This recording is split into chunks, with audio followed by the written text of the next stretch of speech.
Hello friends, welcome back my YouTube channel. Friends, I hope आप सब लोग अच्छे होंगे और अपनी तैयारी बहुत अच्छे से कर रहे होंगे। तो फ्रेंड्स, यहाँ पे आज हम पढ़ने वाले हैं जो सीटेट का एग्ज़ाम होने वाला है अगले महीने में। तो ज़्यादा दिन टाइम हमारे पास नहीं बचा है फ्रेंड्स, तो इसीलिए हम तैयारी बहुत अच्छे से करेंगे और जो भी क्वेश्चंस पढ़ेंगे ऐसा पढ़ेंगे कि उसमें से पेपर में क्वेश्चंस आए। तो हूबहू तो नहीं आ सकता है फ्रेंड्स, इधर उधर तो हो सकते हैं ऑप्शंस, लेकिन हाँ आएंगे तो ज़रूर। तो चलिए हम बहुत अच्छे से एक्सप्लेन के साथ पढ़ेंगे और आप लोग वीडियो पूरा फुल वॉच करिएगा और मेरे वीडियो को ज़्यादा से ज़्यादा शेयर करिएगा, चैनल को सब्सक्राइब करिएगा। तो चलिए सबसे पहले हम शुरू करते हैं। यहाँ पे पहला क्वेश्चन है, यहाँ पे बहुत इंपॉर्टेंट क्वेश्चन है फ्रेंड। ये पहला, ये ईवीएस से रिलेटेड है और ये ईवीएस का 30 मोस्ट इम्पोर्टेंट क्वेश्चंस है जो कि एग्जाम में विगत वर्षों में पूछा गया है। तो पहला क्वेश्चन है यहाँ पर कि ईवीएस की प्रमुख विशेषता क्या है। यह केवल विज्ञान है, यह केवल सामाजिक विज्ञान है, यह एक एकीकृत विषय है, यह केवल पर्यावरण शिक्षा है। तो आपको हम बता दें कि पहले आप ऑप्शन एलिमिनेट करने का सीखिए। तो यहाँ पर है केवल। केवल ये निगेटिव टैग वर्ड के अंतर्गत आता है, तो ये हमारा ए बी और डी में केवल लगा हुआ है, तो इससे ये हमारा तीनों ऑप्शंस हट गया। अब हमारे पास बचा बी। सी बचा यहाँ पर। सी बचा कि यह एक एकीकृत विषय है। अब आपको बता दें हम कि एकीकृत विषय का मतलब क्या होता है। मतलब ये होता है कि जैसे कि हम अपने दैनिक जीवन में एक या एक से अधिक मतलब कई सारे विषयों को जोड़ करके हम साथ में पढ़ाते हैं। जैसे हम आपको बता दें कि जैसे विज्ञान हम आपको जब पढ़ाएं तो उसमें पानी के गुण बताया जाता है। फिर वही पानी का टॉपिक भूगोल में पानी के स्रोत हम उसमें बताते हैं भूगोल में। सामाजिक विज्ञान में जो बताते हैं कि पानी का उपयोग कैसे होता है। तो ये यही कहता है कि मतलब कि ईवीएस में ये एकीकृत विषय है, इसमें विज्ञान भी पढ़ा जाता है, भूगोल भी और सामाजिक विज्ञान भी। तो इसीलिए यहाँ पर एकीकृत विषय ऑप्शन नंबर सी करेक्ट होगा। आई होप कि आपको ये एकीकृत और ये ऑप्शन नंबर ए का सी आपका सही होगा और आपको समझ में भी आया होगा। दूसरा, यहाँ पे ईवीएस की कौन सी थीम बच्चों के दैनिक जीवन में सबसे अधिक जुड़ी है। परिवार और मित्र, केवल पौधे, केवल मौसम, केवल खनिज। तो हम आपको बता दें फ्रेंड्स, यहाँ पर पूछता है कि ईवीएस की कौन सी थीम। तो पहले आप ये जानिए कि ईवीएस में इसमें सीटेट में थीम पूछता है। तो थीम कितने होते हैं, तो 5 थीम होते हैं। कौन कौन होते हैं। पहला परिवार और मित्र, तो यहाँ पे है। दूसरा होता है भोजन। तीसरा होता है आवास जिसे शेल्टर कहते हैं। चौथा होता है पानी। पांचवा होता है यात्रा। तो परिवार और मित्र, भोजन, आवास, पानी, यात्रा, ये हमारे ईवीएस के 5 थीम हुए। अब इसमें ये है कि पूछा जा रहा है कि इसमें दैनिक जीवन में सबसे अधिक जुड़ी है, मतलब परिवार और मित्र।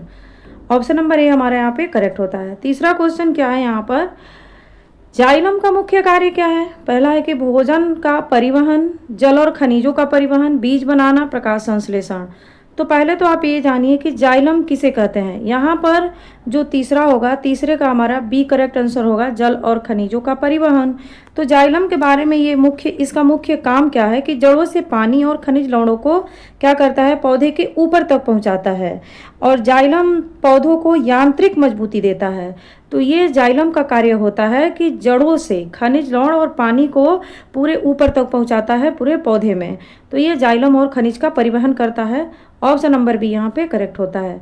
अब यहीं पर एक पूछता है कि फ्लोएम किसका परिवहन करता है। फ्लोएम किसका करता है, जल का, खनिज का, या फिर भोजन का, या ऑक्सीजन का। तो आपका जो फ्लोएम है, फ्लोएम के बारे में भी हम आपको बता दें कि फ्लोएम का काम क्या है। तो ये पत्तियों में बने भोजन को पौधों के अन्य भागों तक पहुंचाता है। जैसे कि ये क्या करता है फ्लोएम, पत्तियों में जो इसके जो भोजन बनते हैं ना, तो जाइलम क्या करता है, नीचे से जड़ से लेके ऊपर तक पहुंचाता है।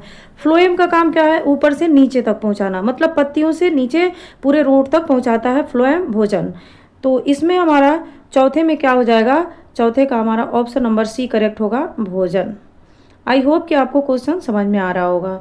अब आते हैं यहाँ पे 5वां क्वेश्चन की बात करते हैं कि बच्चों को पौधों के बारे में पढ़ाने का सबसे प्रभावी तरीका क्या है। केवल परिभाषा याद कराना, केवल पुस्तक पढ़ाना, पौधों का प्रत्यक्ष अवलोकन कराना, केवल परीक्षा लेना। केवल से देखिए हमारा यहाँ ऑप्शन एलिमिनेट हो गया, हमारा बच गया option number C is the correct answer. पौधों का प्रत्यक्ष अवलोकन कराना सबसे प्रभावी तरीका होता है बच्चों को पौधों के बारे में बताना। अब आते हैं यहाँ पर यहाँ पे क्वेश्चंस कि ईवीएस में स्थानीय परिवेश को शामिल करने का मुख्य कारण क्या है। पाठ्यक्रम कम करना, बच्चों के अनुभवों से सीखने को जोड़ना, गृह कार्य बढ़ाना या केवल मनोरंजन कराना। केवल ही कट गया, गृह कार्य बढ़ाने का कोई औचित्य नहीं है। यहाँ है कि पाठ्यक्रम कम करना, पाठ्यक्रम कम करने से क्या होगा, स्थानीय परिवेश में शामिल, इसका कोई मुख्य कारण नहीं है। बच्चों के अनुभवों से सीखने को जोड़ना, जो बच्चों के पास अनुभव है, जो बच्चे जानते हैं उनके माध्यम से उसी के बेसिस पे उनको आगे का जोड़ करके सिखाना। कुछ भी जो बच्चे जानते हैं उन्हीं को होता है अनुभव, जो बच्चे को पता हो उसी के बारे से, उसी से रिलेटेड जोड़ करके आगे बताना, यही होता है हमारा स्थानीय परिवेश को शामिल करना, इसमें बच्चे के अनुभव को सीखने को जोड़ना। नेक्स्ट क्वेश्चन है यहाँ पर 7वां क्वेश्चन है, करके सीखना किस प्रकार के अधिगम को बढ़ावा देता है। रटने वाला, अनुभवात्मक, निष्क्रिय या यांत्रिक। तो यहाँ पर हम बता दें कि 7वां का हमारा ऑप्शन नंबर बी करेक्ट होगा, अनुभवात्मक। रटने वाला तो कोई जोड़ नहीं दिया जाता है, निष्क्रिय नहीं होता, यहाँ पे सक्रिय होता तो सोचा जा सकता है कि ये ऑप्शन सही हो। यांत्रिक भी नहीं होगा, तो यहाँ पे ऑप्शन नंबर बी करेक्ट होगा, अनुभवात्मक। करके सीखना किस प्रकार के अधिगम को बढ़ावा देता है, तो अनुभवात्मक अधिगम को बढ़ावा देता है। 8वां है कि ईवीएस में बच्चों के प्रश्नों को रोक देना चाहिए, अनदेखा करना चाहिए या सीखने का महत्वपूर्ण साधन मानना चाहिए या केवल परीक्षा में पूछना चाहिए। केवल परीक्षा से तो कोई मतलब ही नहीं है, अनदेखा तो बिल्कुल भी नहीं करना चाहिए और रोकने का तो कोई वो नहीं है, रोकना ही नहीं चाहिए। तो यहाँ पर ईवीएस में बच्चों के प्रश्नों को क्या करना चाहिए, सीखने का महत्वपूर्ण साधन मानना चाहिए। ऑप्शन नंबर सी यहाँ पर करेक्ट आंसर होता है। 9 क्वेश्चन है कि यदि बच्चा ईवीएस में गलत उत्तर देता है तो शिक्षक को डांटना चाहिए, अंक काटने चाहिए या उसकी सोच को समझना चाहिए या उसे कक्षा से बाहर भेजना चाहिए। तो कक्षा से बाहर तो बिल्कुल नहीं भेजना चाहिए, अंक काटने की तो कोई बात ही नहीं है, डांटना तो बिल्कुल नहीं चाहिए, तो उसकी सोच को समझना चाहिए। ऑप्शन नंबर सी यहाँ पर करेक्ट आंसर होता है कि यदि बच्चा ईवीएस में गलत उत्तर देता है तो शिक्षक को क्या करना चाहिए, उसकी सोच को समझना चाहिए कि बच्चा क्यों गलत उत्तर दे रहा है और उसके जो है कहाँ गलती हो रही है, उसको देखना चाहिए और उसमें सुधार करना चाहिए। उसके लिए उपचारात्मक और निदानात्मक जो है शिक्षण है उसका यूज करना चाहिए। 10th है यहाँ पर 10वां क्वेश्चन है कि ईवीएस में क्षेत्र भ्रमण का मुख्य उद्देश्य क्या है। मनोरंजन, प्रत्यक्ष अनुभव, प्रत्यक्ष मतलब जो हमारे विजिबल हो, आंखों के सामने प्रत्यक्ष हो, समय बचाना या गृह कार्य से बचाना। तो समय बचाना, गृह कार्य बचाना तो ये बिल्कुल भी नहीं होगा, मनोरंजन नहीं, यहाँ पर प्रत्यक्ष अनुभव। क्षेत्र भ्रमण मतलब हम किसी बच्चे को अगर हम लेके जाते हैं, बच्चों को स्कूल जाता है ना, जैसे कि टूर जाता है, हम लेके जाते हैं अलग अलग जगहों पे बच्चों को भ्रमण कराने के लिए, घुमाने के लिए, तो वहाँ पे क्या होती है, बच्चों को हम प्रत्यक्ष चीज़ें दिखाते हैं और दिखा करके उससे अनुभव कराते हैं, उन्हें बताते हैं उनके बारे में। तो वही बात हो रही है यहाँ पे कि ईवीएस में क्षेत्र भ्रमण का मुख्य उद्देश्य क्या है, तो यह प्रत्यक्ष अनुभव होता है। वहाँ पे बच्चे स्वयं से देख करके आकलन करते हैं और उनको देखते हैं। 11वां क्वेश्चन है यहाँ पर कि संतुलित आहार केवल कार्बोहाइड्रेट होता है, केवल प्रोटीन होता है, सभी आवश्यक पोषक तत्व तो उचित मात्रा में होते हैं या केवल विटामिन होते हैं। तो केवल विटामिन भी नहीं होते हैं, केवल प्रोटीन भी नहीं होते हैं और केवल कार्बोहाइड्रेट भी नहीं होते हैं। पहले आपको बता दें कि संतुलित आहार का मतलब क्या होता है। तो संतुलित आहार या संतुलित पोषक कहिए, बात वही चीज़ होती है। तो इसमें कार्बोहाइड्रेट भी होता है, प्रोटीन भी होता है, वसा होता है, रेशा होता है इसमें। तो ये जो जैसे कार्बोहाइड्रेट क्या करता है कि हमें ऊर्जा देता है, प्रोटीन क्या होती है कि शरीर की वृद्धि और ऊतकों की जो है मरम्मत करने का काम प्रोटीन करता है। वसा से हमारी तुरंत ऊर्जा हमें प्राप्त होती है। और क्या होता है कि जो विटामिन क्या करता है कि शरीर को स्वस्थ रखता है हमें और हमारी इम्यूनिटी को स्ट्रॉन्ग बनाता है। रेशा क्या होता है, जो कि फाइबर होता है, जो हमारे पाचन में सहायक होता है। तो ये हमारा हो जाए कि सभी आवश्यक पोषक तत्व तो उचित मात्रा में होते हैं, इसे हम संतुलित आहार में शामिल करते हैं और ये सभी हमारे संतुलित आहार के अंतर्गत आते हैं। तो यहाँ पे ऑप्शन नंबर सी करेक्ट होगा। 12वां क्वेश्चन क्या कह रहा है कि पौधे भोजन बनाने के लिए मुख्यतः किस गैस का उपयोग करते हैं, ऑक्सीजन का, नाइट्रोजन का या फिर कार्बन डाइऑक्साइड का या हाइड्रोजन का। तो आपको फ्रेंड्स बताना है इसमें कि पौधे जो हैं वो भोजन बनाने के लिए किस गैस का उपयोग करते हैं यहाँ पे। तो यहाँ पे आपका हो जाएगा option number C, carbon dioxide का उपयोग करते हैं, CO2 का। नेक्स्ट क्वेश्चन है, खाद्य श्रृंखला में हरे पौधे कहलाते हैं, क्या कहलाते हैं? उपभोक्ता, उत्पादक, अपघटक, परजीवी। तो यहाँ पर जो हमारा 13वां का होगा ऑप्शन नंबर बी, उत्पादक कहलाते हैं। खाद्य श्रृंखला में हरे पौधे उत्पादक कहलाते हैं, क्योंकि फ्रेंड्स उन्हीं को हमारे जो बकरियां होती हैं या फिर जो चारा जो घास खाते हैं जानवर, गाय भैंसे हो गई, वो खाते हैं। फिर उनको जो है क्या खाता है, शेर खाता है। तो मतलब सबसे पहली बात है कि उत्पादक यहाँ पे पूछा है। खाद्य श्रृंखला में हरे जो पौधे होते हैं वो उत्पादक का कार्य करते हैं। चौथा 14 यहाँ पर क्वेश्चन है 14वां कि खाद्य श्रृंखला में ऊर्जा का प्रमुख स्रोत क्या है? चंद्रमा, मिट्टी, सूर्य और जल। तो यहाँ पर सबसे बेहतरीन जो है खाद्य श्रृंखला में जो ऊर्जा का स्रोत होता है वो सूर्य होता है। 15वां क्वेश्चन है यहाँ पर कि ईवीएस में समूह कार्य से मुख्यतः विकास होता है। सहयोग एवं सामाजिक कौशल का, केवल लेखन कौशल का, केवल स्मृति का, केवल गणना का। तो यहाँ पे ईवीएस में समूह कार्य से मुख्यतः किसका विकास होता है? तो जब हम समूह कार्य करेंगे तो एक दूसरे का हम सहायता भी करते हैं, और वो सामाजिक स्किल, सोशल स्किल के अंतर्गत आता है, सामाजिक कौशल के अंतर्गत आता है। तो सहयोग एवं सामाजिक कौशल हमारा option number A is the correct answer होगा।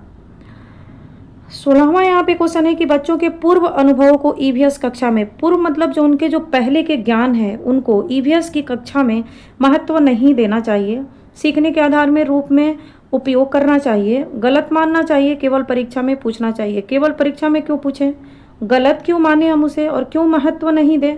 बच्चों के अनुभव जो पहले से वो अपना अनुभव जो है लेके, बच्चा जो क्लास में आया है, कक्षा में बैठा है, स्कूल में लेके आया है, वो अपना अनुभव से सीखने के आधार के रूप में उसे उपयोग करना चाहिए। ऑप्शन नंबर बी हमारा करेक्ट आंसर होता है। 17वां क्वेश्चन है यहाँ पे कि ईवीएस में प्रयोग का प्रमुख उद्देश्य क्या है? बच्चों को व्यस्त रखना, प्रत्यक्ष अनुभव प्रदान करना, केवल अंक देना, पाठ याद करना। पाठ याद करने पे तो बिल्कुल जोर नहीं दिया है, केवल अंक देना ही नहीं चाहिए, बच्चों को व्यस्त रखने की कोई बात नहीं है। तो यहाँ प्रत्यक्ष अनुभव प्रदान करना है, option number B correct answer होगा। 18वां क्वेश्चन है यहाँ पे कि ईवीएस में मूल्यांकन का उद्देश्य क्या होना चाहिए? केवल रैंक देना, केवल अंक देना, और सीखने की प्रगति को समझना, बच्चों की तुलना करना।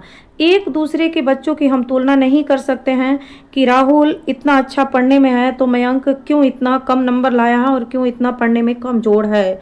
उसके कमियों को उसके पता लगाना चाहिए, उसके त्रुटियों को पता लगा करके उसे उपचारात्मक शिक्षण का प्रयोग करके उसे हम आगे बढ़ा सकते हैं, न कि उसको हम जो है कंपेयर नहीं कर सकते हैं एक दूसरे के बच्चों के साथ। रैंक देने की कोई बात नहीं, केवल अंक देना बिल्कुल भी नहीं होगा। तो यहाँ पर हमारा दिख रहा है कि ऑप्शन नंबर सी की सीखने की प्रगति को समझना है, option number C is the correct answer. Portfolio किसका साधन है? सीखने की प्रगति के आकलन का, केवल उपस्थिति का, केवल अनुशासन का, केवल परीक्षा का। केवल से तो ऐसे ही ऑप्शन एलिमिनेट हो गया, केवल से कोई वो नहीं होगा। अब आते हैं यहाँ पर कि ऑप्शन नंबर ए हमारा करेक्ट होगा कि सीखने के प्रगति के आकलन।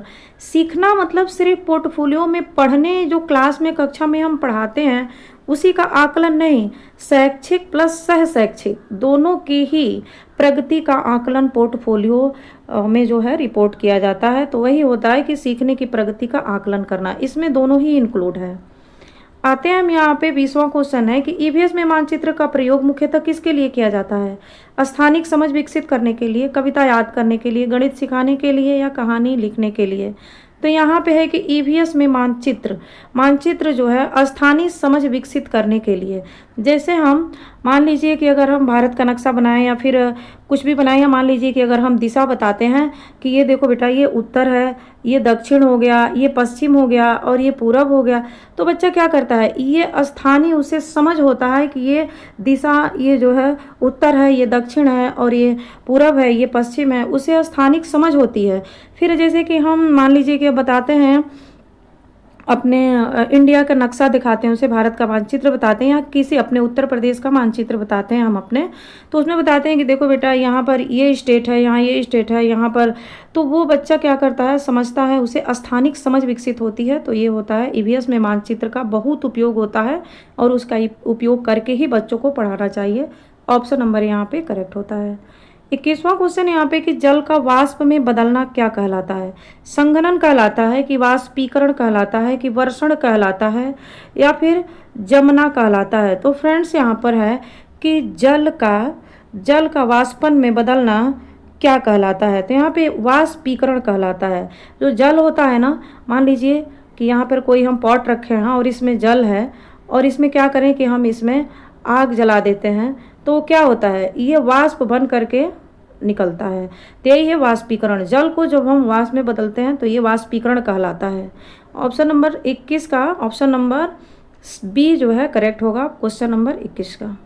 22 यहाँ पर है, जलवाष्प के जल की बूंदों में बदलने को क्या कहते हैं? वाष्पीकरण, संघनन या गलन कहते हैं या फिर जमाव कहते हैं यहाँ पर?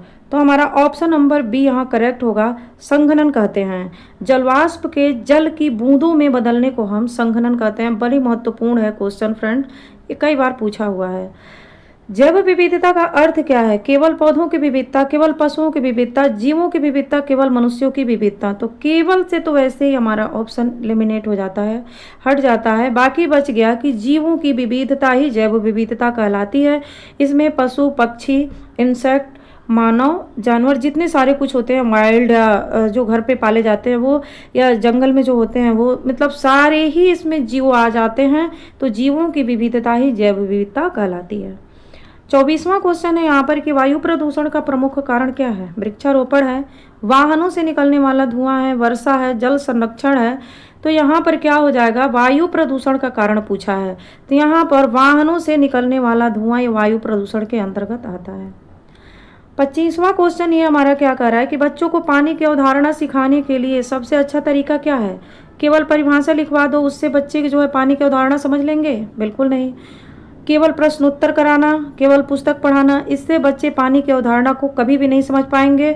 तो पानी से संबंधित गतिविधियां कराने से क्या होता है कि बच्चे जो है पानी की अवधारणा को सीखते हैं और उनको अच्छे तरीके से समझते भी हैं। तो हमारा ऑप्शन नंबर बी यहाँ पर करेक्ट होता है। 26वां क्वेश्चन है यहाँ पर कि ईवीएस में चर्चा विधि का प्रमुख लाभ क्या है? तो चर्चा विधि का लाभ देखिए, बच्चों की भागीदारी और विचार विनिमय। केवल शिक्षक बोलता है। जब चर्चा होगा तो फिर किस बात का चर्चा, जब केवल शिक्षक बोलेगा तो बिल्कुल नहीं होगा। केवल नोट्स तैयार करना, नोट्स मतलब यहाँ राइटिंग की बात हो रही है, वहाँ पे चर्चा की बात हो रही थी क्वेश्चन में। परीक्षा जल्दी समाप्त कर देना, इसमें परीक्षा की तो कोई बात ही नहीं है। तो बच्चों की भागीदारी मतलब कि हम समूह में एक दूसरे के साथ वार्तालाप करते हैं, चर्चा करते हैं, तो अपने विचारों को आपस में आदान प्रदान करते हैं, तो वही होता है चर्चा विधि। बच्चों की भागीदारी और विचार विनिमय होता है उसमें। यहाँ पे है 27वां क्वेश्चन, ईवीएस में शिक्षक की भूमिका कैसी होनी चाहिए? केवल व्याख्यान से कोई मतलब नहीं है। केवल अनुशासन पे बिल्कुल नहीं ध्यान देना चाहिए। केवल परीक्षा की मतलब कोई नहीं, सहायक एवं मार्गदर्शक की होना चाहिए। तो ईवीएस में शिक्षक की भूमिका कैसी होनी चाहिए? सहायक एवं मार्गदर्शक। यहाँ पर ऑप्शन नंबर सी करेक्ट होता है। 28वां क्वेश्चन है कि ईवीएस शिक्षण में बच्चों की गलतियाँ हमेशा दंड योग्य है, सीखने की प्रक्रिया को समझने में सहायक हो सकती है, या फिर हमेशा अनदेखी करनी चाहिए, या बच्चे की अक्षमता साबित करनी चाहिए। अक्षमता साबित करने की कोई बात नहीं है, अनदेखा करना बिल्कुल भी नहीं चाहिए। और दंड देने योग्य है, हमेशा कैसे हम दंड नहीं दे सकते हैं बच्चे को। तो सीखने की प्रक्रिया को समझने में सहायक हो सकती है ईवीएस में शिक्षण की बच्चों की गलतियाँ देखिए स्वाभाविक है, और बच्चा या कोई भी गलती से ही सीखता है। तो हमें बच्चा गलती करें तो उस पर कोई भी किसी भी प्रकार का पनिशमेंट या डांटना कुछ भी नहीं करना चाहिए। उसको समझने में आपको सहायता करनी चाहिए और उसकी प्रॉब्लम्स को, उसके गलतियों को आपको समझना चाहिए। तो हमारा ऑप्शन नंबर बी करेक्ट होता है।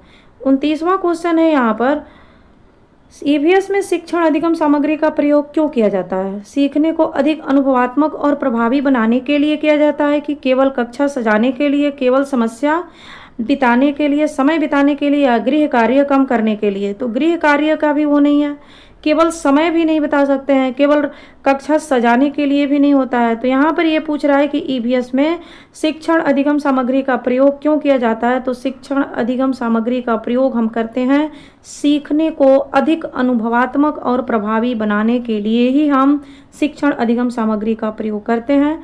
ऑप्शन नंबर ए हमारा करेक्ट आंसर होता है। 30वां क्वेश्चन है यहाँ पर कि ईवीएस में सबसे उपयुक्त शिक्षण दृष्टिकोण कौन सा है? रटने पर आधारित है कि शिक्षक केंद्रित है? तो रटना तो बिल्कुल नहीं होता है, शिक्षक केंद्रित नहीं होता है, बाल केंद्रित होता है। बच्चे के अनुभव, गतिविधि और खोज पर आधारित, केवल परीक्षा केंद्रित। केवल से ऐसे परीक्षा केंद्रित नहीं हो सकता है। बच्चे के अनुभव, गतिविधि और खोज पर आधारित होता है। क्या उपयुक्त जो है ईवीएस में सबसे उपयुक्त शिक्षण की जो दृष्टिकोण है वो कैसी होती है? बच्चे के अनुभव, गतिविधि और खोज पर आधारित होती है। यहाँ पर हमारा option number C correct answer होता है।